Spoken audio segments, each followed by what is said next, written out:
A few weeks back, I observed someone entering my house through the recently installed doorbell camera, but I couldn't spot them leaving. Interestingly, the next day, the footage had been erased. This made me curious, so I took on the role of a detective and started investigating. My soon-to-be ex-wife knew me well and noticed that I had grown suspicious of her behavior. She believed I had discovered some evidence, likely from the recently installed doorbell camera she had erased. I was in the process of installing in-home cameras and recording devices. However, she eventually confessed and admitted to an ongoing affair that had lasted about a year, almost the entire time I was away helping my elderly parent most of the week. She acknowledged that I deserved better. She mentioned being fair in our divorce, agreeing to sell our house and split the proceeds. There's a possibility she may end up paying me alimony for some time or a lump sum. We'll divide most of the debt, and the house sale is likely to clear that, leaving a little for us to start over. It's really disappointing and feels like such an anticlimax. It's so unfair. I'll admit I let anger build up, and I wanted to get revenge somehow, but there's hardly anyone to expose her to who would even care. On the affair partner's side, there's no one to expose either since he's single, or well, divorced. And he seemed to know more about the state of my marriage than I did. Their relationship wasn't even close, and it's possible this wasn't her first time doing this. But I decided not to dwell on it and avoid seeking more hurt. This situation comes at a tough time for me since I'm dealing with elder care issues and just don't have the energy or desire to fight for anything right now. She offered to try and fix things, but we both know there's too much pain and damage between us, and she's known how broken I still am from being cheated on over 25 years ago, even before we got together. Some wounds never truly heal. I've been questioning whether our whole relationship was just a rebound lately, but I'm someone who's dedicated, and once I commit, I'm all in. Maybe I did that too soon. Now, I don't even believe in people or relationships being worth it. I can't see myself trusting anyone ever again. So here it is. No confrontation, no revenge, no exposing, and no reason left. Just two terrible, emotionless lives torn apart. Now, I have to figure out how to rebuild myself without my pride and ego. It's just another failure to add to the long list of them in my life. The life I knew was over, and I'm just going through the motions, handling things on autopilot. I don't even want to go home, but I have to pack and get the house ready to sell.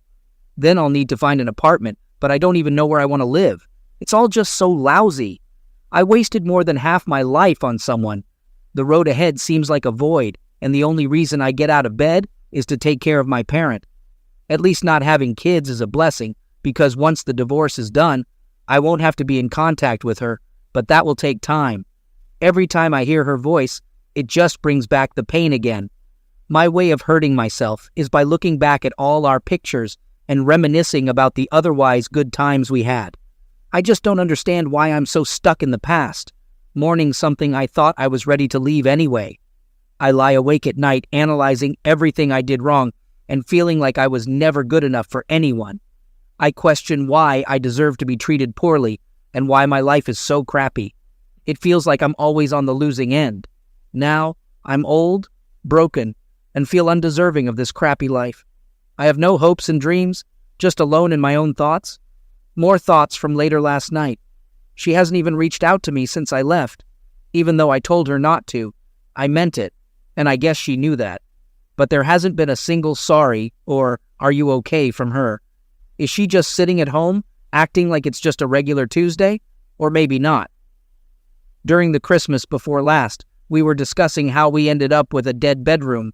I mentioned that about 15 years ago, we went through many premature births from IVF. After that, I was scared of getting too close to her because I was terrified of accidentally getting her pregnant and going through that loss again. It led both of us to need mental health help, and we only got out of our deepest depressions with support and luck. Now I know I made things worse after she confessed to cheating for about a year. I said something really nasty, telling her she deserved to lose all of our kids because of the person she is. I'm considering sending her an apology text for that statement. But do you think that mentioning my fears from back then, over a year ago, made her flash back to that painful time and then led her to cheat on me? I only ever told my therapist about my fears, and we discussed ways to overcome them. We decided It wasn't the right time to bring it up with my wife. Maybe she blames me for our years of intimacy issues. Maybe it's all my fault. Oh God, what have I done? After thinking about it and probably against better judgment, I called her. I knew she probably wouldn't answer, so I left a voicemail apologizing for what I said.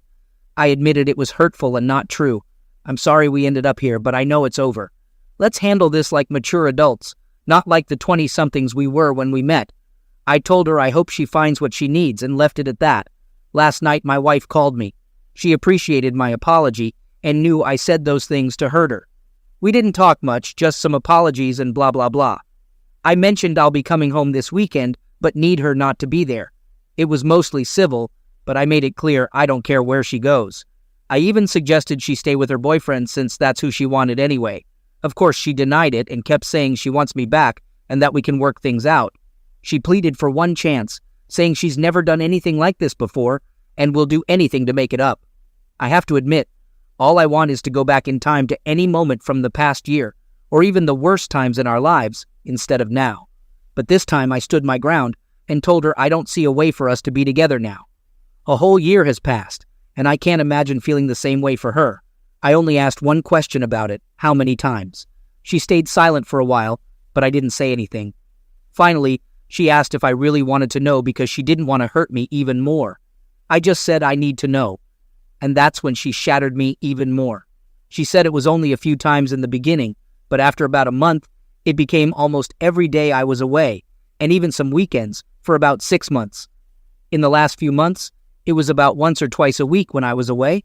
I felt sick, so I muted the call to let out some of the pain. She had intimacy with him more times in a year than we've had in the past 10, 15 years, maybe even more than in the beginning of our relationship. It was like hundreds of times. I wanted to ask more questions, like if he was better, bigger, or what they did. I wanted to know what he did that I couldn't, but I couldn't bear it anymore. I just told her to go to him this weekend so I could be alone at home and sort through my important things. I don't even have a permanent place to take my things. I've been awake and got a bottle of good scotch. Now I have to work and take care of my parent while dealing with a hangover. So, as we had agreed, I went back to the house to gather some things. Thankfully, she's nowhere in sight. I'm collecting some documents I forgot last weekend, and then packing clothes and other stuff. It's all going faster than I expected. I've got my AirPods in, playing some good tunes to stay positive. I head to the basement and start packing up a few things from there. It's tough, but I'm determined to keep moving forward before I get too down. As I'm in the basement, I faintly hear the sound of water running in the pipes over the tunes. It goes on for a bit before I notice it. I walk upstairs and hear the shower going. I'm like, what the heck? I decide to make myself a cup of coffee and go out to my car. At first I thought about driving away, but I end up just sitting in the driveway. I feel stunned by everything that's happening. I start writing a long and nasty text, but then I decide not to send it as evidence of anything. So I just sit there and wait, hoping she'll leave again. While I'm outside, my new neighbor walks by and introduces himself, seeing me standing outside having a smoke. I don't tell him anything, but I try to be friendly. Just as we're about to say goodbye, the garage door opens, and she's standing behind her car, asking to speak to me. I have to go through introductions with this new neighbor and my wife. We didn't really talk much, and even the new neighbor could feel the tension and left. Once inside, I was still in shock and just asked her why she was there. She explained that she couldn't check into her new place until later and was at the gym. That darn gym again. She wanted to shower and get some more things. She assumed I wouldn't mind and thought she could come and go without it being a problem. I just stood there, wondering who the heck is this person in front of me. After a brief and awkward apology from her, she suggested we shouldn't be hasty while things are still raw. Maybe we should try more counseling, and she knows we still love each other. Blah blah. I looked her in the eye and simply said, "No, please leave. I have things to do, and you agreed to stay away." I told her that this is what she caused, and then went back to the basement. I'm sitting here now, typing this, and trying to control myself and my blood pressure. Thankfully, I just heard the garage door open and close, so she's gone. But I'm still a bit of a mess.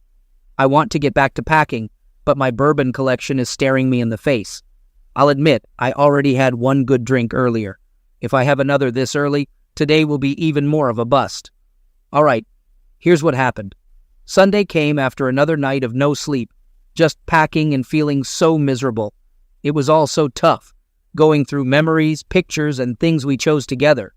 Our wedding album and other stuff only stirred up more emotions I was trying hard to control. But I pushed through and focused on the things that meant the most to me. Unfortunately, one item hit me the hardest, the sealed urn with our children's ashes. We had planned that when one of us or both passed away, we'd mix our ashes and have a relative scatter them in the ocean by our favorite beach. Well, that plan's obviously off now.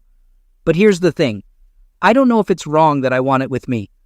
I mean, I know I have to talk about this with her eventually, but I have no idea how that'll go. I'm not sure if we can have it opened and split the remains. That just feels wrong, like neither of us would have them. I don't even know if that's possible or a thing. I guess I'll ask my attorney once I hire one. At that point, I didn't mention it to her because my trust in her was below zero. Update. Here's what's really going on now. Sunday evening, I'm almost done packing the stuff I'm taking with me for now. I wanted to have enough so that if I couldn't stand to come back for a few weeks, I'd be prepared. Picked some important keepsakes and documents too. We had agreed she'd return after 9, and honestly, I didn't want to be there when she came. I resisted the urge to mess with electronics or the router just to spite her.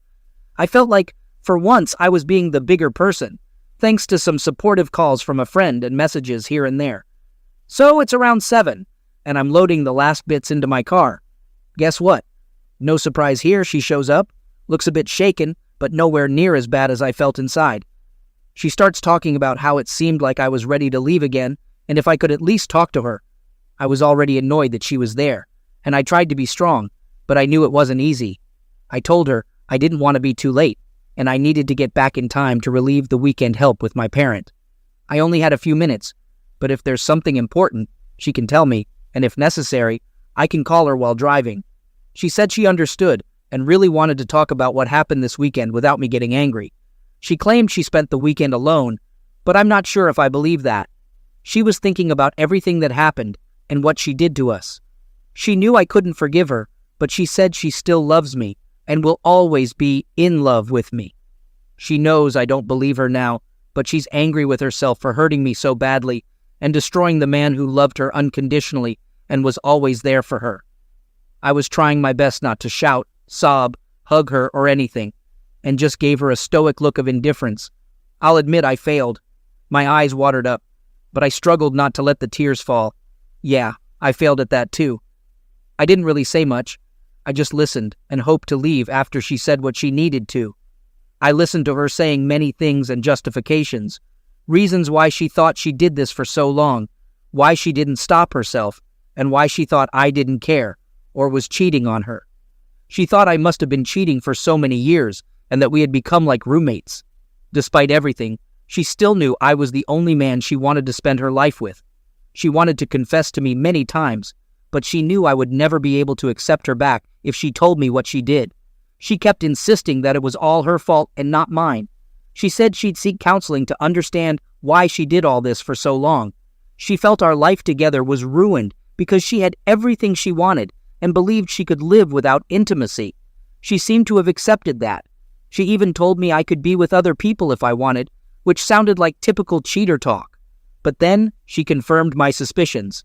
She brought up our conversation from the Christmas before last when she got really angry because I was afraid of being close to her, worried about getting her pregnant again.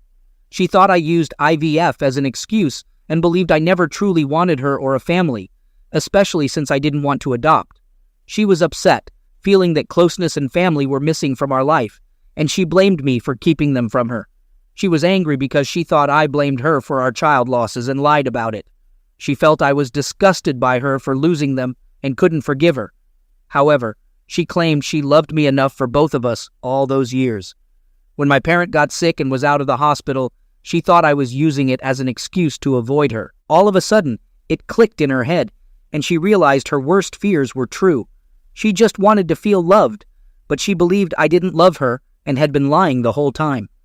The so-called gym guy was never even on her radar until all these issues arose. She had never even considered being unfaithful. At first, she wasn't even that emotional with him. She did it out of spite. But then she started missing intimacy and told him it was only about that. She had no intention of leaving me. She claimed she never really talked about me to him, but now, I doubt that. Over time, she developed a connection with him and admitted feeling something she hadn't felt in years, though it was nothing compared to what we shared. Eventually, she confessed that it was over with him and hoped I could forgive her and talk to her about finding a way forward. Even if we had to split now, she asked if we could take some time before divorcing. She knows what she did was terrible, but she believes I had been dishonest about this for so many years and should give her the chance she deserved. Honestly, I couldn't hold back anymore and blurted out, "Do you seriously think you deserve a chance after a whole year of cheating?" I had shared my deepest fears in therapy, but I never wanted this kind of situation to happen, so I kept them hidden. I tried so hard in the past few years to connect with her, be romantic and engage, but she hardly acknowledged my efforts. I thought being vulnerable and sharing my deepest secret would bring us closer and show how much I cared, but instead she used it to cheat and ruin my life. It shattered me, and thoughts of ending everything crossed my mind every day. She admitted she considered it too, but decided against it for my sake. I couldn't hold it in and yelled, "But you could do this to me? For a whole year?" After calming down, I told her I could never be open and vulnerable with her or anyone else again. She took my fears, weaknesses, and honesty and used them against me, and it changed me forever. I feared that this revelation was the reason for everything that happened afterward, considering the timing and all, according to her. But I still wasn't sure if I believed her when she said it was her first time doing something like this. I was already about 45 minutes later than I planned to leave. I knew I had to rush up the highway, but I wasn't in the right state of mind. Anyway, I left, promising to think more about what she said and call her if I had any questions or more to say. But while driving, all I could do was blast some loud music and cry in pain because my thoughts of causing this mess were confirmed. The ride was even more painful than the first one after D-Day. I ended up not calling her again. Now, in the clear light of day, I'm wondering if I caused all of this, and if she could have seen my posts and used them against me. But to be honest, she's not much into social media, and I doubt she even uses Reddit. It was never on her phone, tablet, or in her App Store history. I can't believe I let my guard down with anyone and shared things I shouldn't have. If I had never opened up, maybe I wouldn't be in this mess. It feels like karma, because I was thinking of leaving last fall anyway. Now, I'm just going through the motions, and it proves I should act like the happy guy and never let my guard down again. I feel like I ruined everything I had. I'm still consulting with my attorney and trying to figure out my path, because I don't know how I can come back to her after all of this. The truth is, she just tore my heart open again and destroyed everything I was holding on to keep going. Me. X. I hired a lawyer to handle our legal stuff. Let me know who they should contact. You should get legal advice for what you did. X. Can we talk about this and figure out how to handle it? Please call me back. I'm sorry for how you must feel. I know I don't deserve a chance to talk before you make your decisions. Maybe we need some time for things to calm down. I know you probably think better of me than I deserve. I'd like to discuss counseling, but let's do it away from work emails. Can you text or call me? Me. I'll be busy with work and P's move. Just wanted to let you know. I'll use your personal email from now on. X. Thanks. Think about what I said. I hope you have someone to talk to. I understand you must feel alone. I know you always take care of others more than yourself. How's P doing with the move? Tell them I love them too. I'm really sorry. Call me soon, love. I just realized something. P, my parent, is losing everything they own. Their home of 50-plus years and all the memories as they move to a facility. Can you imagine how a person with dementia feels being moved around like this? How they have to be reminded every day because they forget? Then they have to go through the emotions all over again. I'm trying to handle it gently, but it's tough.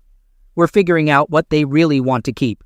After thinking about the conversation more, what really stuck with me was how she talked about not sending stuff to work. At first, I understood, keeping personal stuff separate from work email makes sense. But then I realized she must have used her work phone for this.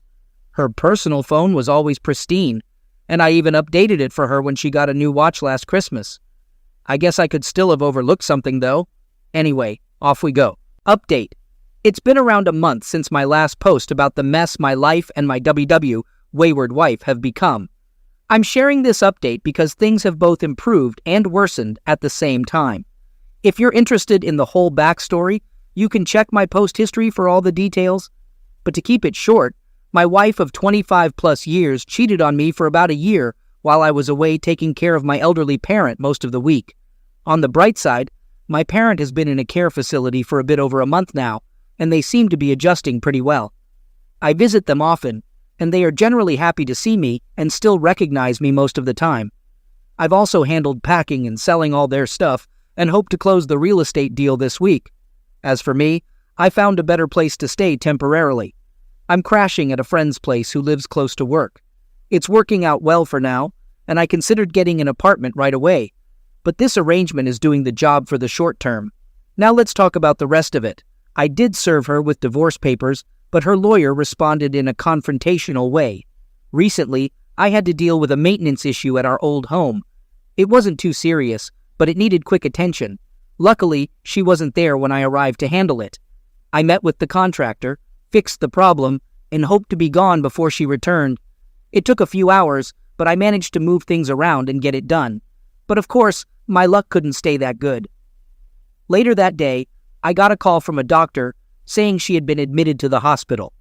I'm still her emergency contact and husband, so it wasn't a real surprise. Before I arrived, she had called an ambulance, thinking she was having a heart attack, but it turned out to be a panic attack. However, she also mentioned having constant self-harming thoughts, so they admitted her for observation. She's been there ever since, and I had to call her boss to let them know she'd be out for medical reasons for a while. After talking to the doctor, I realized I needed to go and see her. The doctor said I could visit her since she requested it, but I had to be non-confrontational because she was in a delicate state. I was really confused because I didn't want to visit if it was just the usual cheater script BS. But I still care for her and don't want her to harm herself or struggle to take care of herself in the future. She had been in care for mental health in the past, along with another chronic health issue she's had her whole life. During those tough times, I was there for her 100% and did everything to help her get through it. Also, selfishly, I don't want it to affect our ability to handle our business together. I talked to my friend about it, and they said it's up to me whether I want to visit her or not. I also spoke with my attorney after the first couple of visits. They advised me to be cautious, not make any promises, or say anything that could be used against me, etc. I knew before visiting that cheaters often use attempts to end things as a way to manipulate. But considering her history, I'm aware that this could be a genuine and serious situation she's in. I know, I shouldn't let anything related to her actions suck me in. I don't want to slow down my progress in moving on with my life, but there's a part of me that feels the need to be there for her. It's frustrating that I still have these feelings and wish none of this had happened, but it did. I've tried to be firm with her, but seeing her in such a state might cause setbacks. Now, before you jump on my case, I can't just abandon her. It's not in my nature. She really doesn't have anyone else. Her only close friend lives far away and is dealing with her own serious medical condition right now. So I told her doctor I'd visit her in the hospital, and did that the next day. When I got there, she was a mess. I brought some things she might need since it seemed like she'd be there for a few days.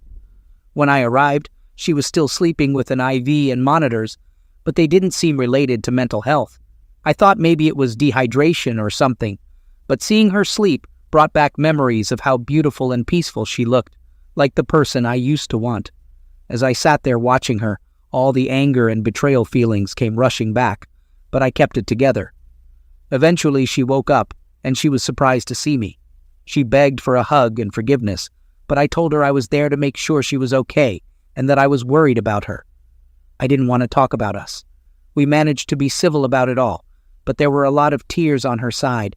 We talked for a long time. Then she dropped another bombshell on me, and it felt like my world was crumbling. During her visit to the gynecologist for STD tests and a checkup, they found something that was still being evaluated. I thought, here we go, she's caught an STD, and I'm going to hear about it. But fortunately, it wasn't that. They found fairly aggressive ovarian cancer. Now, I'm no expert, but I know that type of cancer is usually serious. I had to step out of the room for a moment to collect myself. So many emotions were running through me. and I didn't want her to see that. After gathering myself, we talked for a long time. In our conversation, I eventually agreed to help her in any way I can. Part of me wanted to tell her to rely on her BF now, but I made it clear that my decision had nothing to do with us being together. I felt that I would do the same for her if the situation were reversed. But who knows? It turns out her panic attack was triggered by getting this news, and also because I completely ignored her birthday. Plus, she got served with divorce papers in the same week. It's like a perfect storm of crap hit her life. It almost feels like karma. She was feeling overwhelmed and thought ending her life would be easier than facing me and this disease alone. She was losing everything, and now facing the prospect of losing her life on top of it. She didn't want me to suffer from her medical debts either. She thought her life insurance and giving me the house would give me a fresh start. But I managed to convince her that all I want is for her to fight with everything she's got and to be there for her. I told her she is not a reason to end her life. So that's what I've been up to lately. Driving up and down the highways for work, visiting my parent at the hospital, staying with my friend, and now going back to our old home to gather more of her things. They moved her to a regular room since the doctors think she's no longer a danger to herself. She's had more tests, and today we'll find out the exact stage of her cancer. From the initial exams, it's at least stage 2B or worse. If it's not stage 4, we might have a chance to handle it, I guess. But if it's stage 4, it'll be a tough and short road ahead. I'm currently typing this in the hospital cafeteria, waiting for the oncology department to give us more results and details. I'm the kind of person who'd do anything for anyone. Even though her actions drove me away, I'd be a complete mess. Not that I haven't been in private.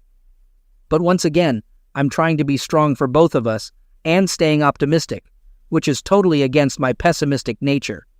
The biggest thing that might happen, if it's not a lost cause, is that she'll need major emergency surgery and chemo, and she'll require care and assistance during recovery. I agreed to be there for her through the surgery, chemo, and recovery, if that's the best case scenario. I haven't explicitly told her yet that I would move in and stay with her, although it's probably what I'll have to do. But that decision hasn't changed my mind about divorce.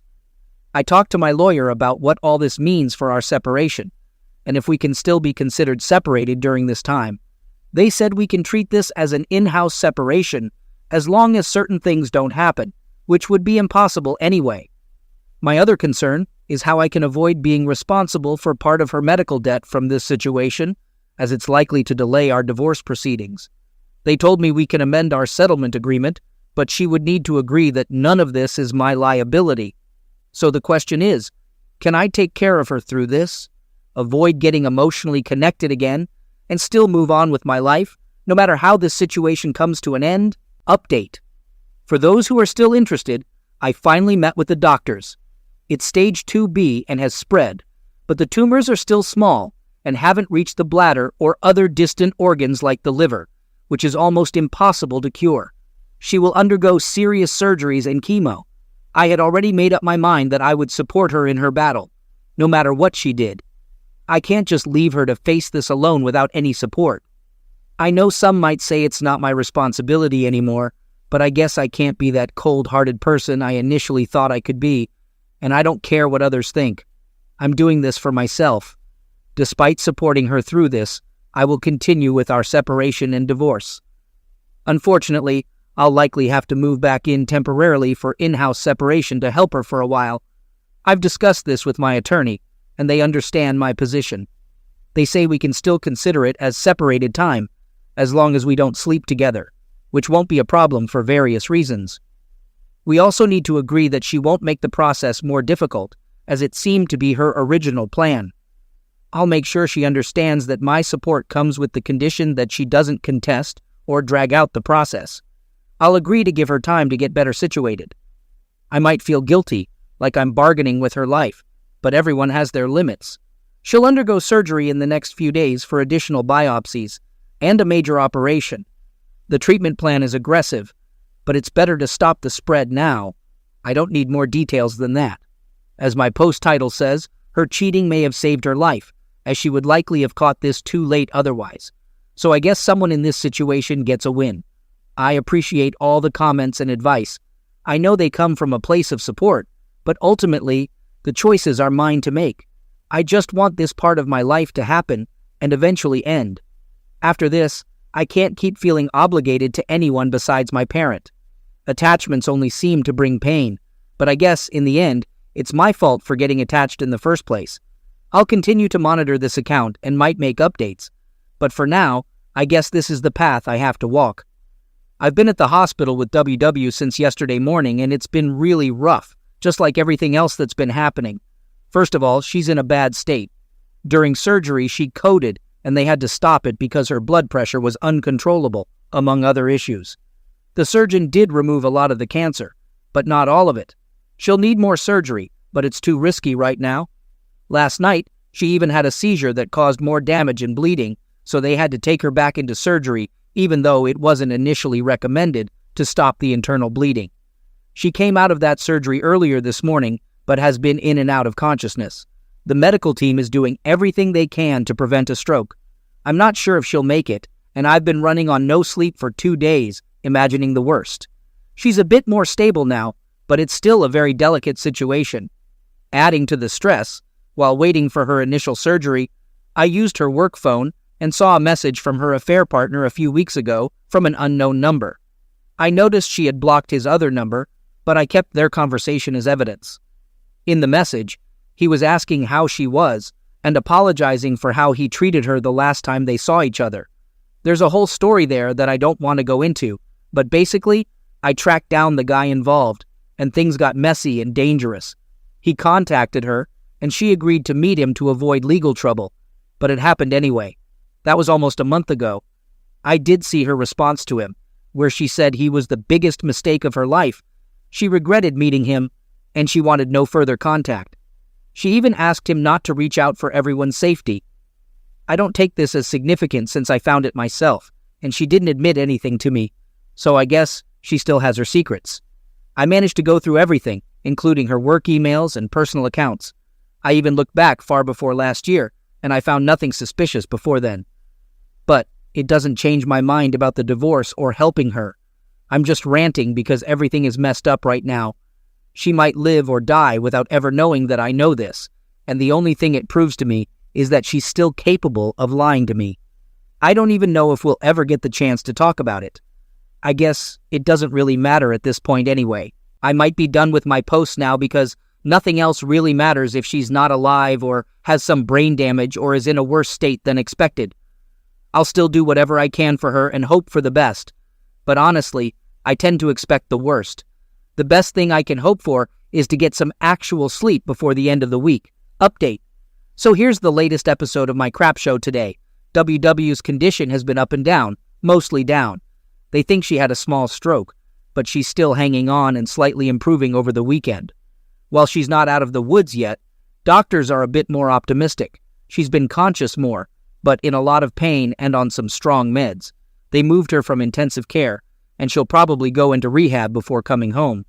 On Thursday, WW's best friend M got in touch with me. We hadn't talked since all of this happened. I figured she knew and was just on WW's side no matter what. I left her a voicemail the night after WW's first surgery in case they hadn't talked, letting her know WW might not make it through. I said if she wanted to see her, she should come soon in case the worst happened. Em and I were never super close, but they've been friends since their teens and went to college together. We've spent time together during holidays and a couple of vacations. So, on Thursday, Em called and expressed how sorry she was that we were going through all this and said she'd like to come see WW. She asked if she could stay at the house. I assumed she maybe thought I was still living there. I told her she could stay and use WW's car if needed. I've been at the house part-time, so it's not empty, but not every night, and it still hurts to stay in my own house. I agreed because she's always been a really good person, and I know losing her friend is weighing on her. Thursday evening, I picked her up from the airport, and we went straight to the hospital. On the way, we talked more about WW's condition and what had happened since the surgery. She finally tells me she knows what happened with us, but she says WW only told her everything a few days before she was initially hospitalized when she got the news about the cancer and was served with divorce papers. She told me they hadn't talked much last year, not like before, but she thought it was because WW was struggling with the news about her own medical struggles, and she wasn't good at handling the possibility of losing her best friend.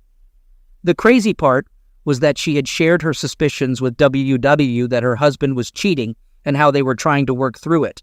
She believed it was just an emotional affair and that he had a crush on someone at work but didn't act on it. Eventually, he realized what he was risking and came back to her, according to her.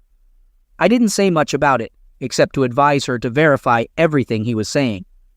I hadn't seen anything about this in WW's text conversations, but since we're all over 50, we're probably more phone call people than texters, so it kind of makes sense. The absolute irony and slap in the face for both of us was that she was advising WW on how to approach her husband about it and handle their marriage counseling. She was helping her set boundaries and demand the respect she deserved, etc. M told me how they argued a lot when she confronted WW about everything. She wasn't sure if they could still be friends after discovering how deceitful WW had been to both of us. M even admitted to cursing her out and saying she deserved whatever consequences she faced in the divorce. It's surprising because M is not the type to use foul language. She's pretty religious and proper. After the argument, WW tried calling M a few times, but M ignored the calls. That's also why she didn't answer my call initially when I reached out to her. She thought I might be trying to involve her more in the situation. However, when M heard my voicemail, she realized that she couldn't stay away without seeing WW again, just in case the worst happened, and she didn't want their last words to be during a heated argument. So she called me to arrange a visit to the hospital. We spent a lot of time together this weekend, but don't worry, it wasn't in any wrong way. M shared some more insights with me after her visits with WW. We talked almost every night until very late, and it was kind of nice because she never pressured me to stay together, but I could tell that after each visit, she was becoming more understanding. Last night, M surprised me by telling me something unexpected. DW had asked her to talk to me about DNR, do not resuscitate, and what to do if her condition worsened. W wasn't sure if things got worse, if I could take her off life support. She also expressed that if her condition deteriorated to a point of unbearable suffering or major disabilities, she wanted to end her life. W asked M to convince me to let her go if the time came, and I reached out about it, or if M couldn't handle the outcome. I'm not even sure what circumstances, other than being brain dead, would be legally allowed for that here. Tonight, I'm going to talk to her about this whole situation, but honestly, I'm not sure what to say. I'm the type of person who believes in not prolonging someone's suffering, and I'd probably make the right decision in the right circumstances. But I can't commit to anything more than that, and I'll never be certain if I'm doing it just to be done with all this pain or not. Even in the right medical scenario, I think I'd carry a ton of guilt about this forever. I'll also discuss this with my therapist, but my appointment isn't until later in the week. Quick update. Before she left, I asked her friend M if she would consider being the medical POA, power of attorney, for my wife, and she's thinking about it. I'll also ask a close relative, even though they live far away, but I can't guarantee they'll do it. I won't make any decisions except legal ones. I briefly spoke with my lawyer, and we have a meeting scheduled for tomorrow. However, tonight, I'll let her know that I understand what she wants, but I can't agree to it right now.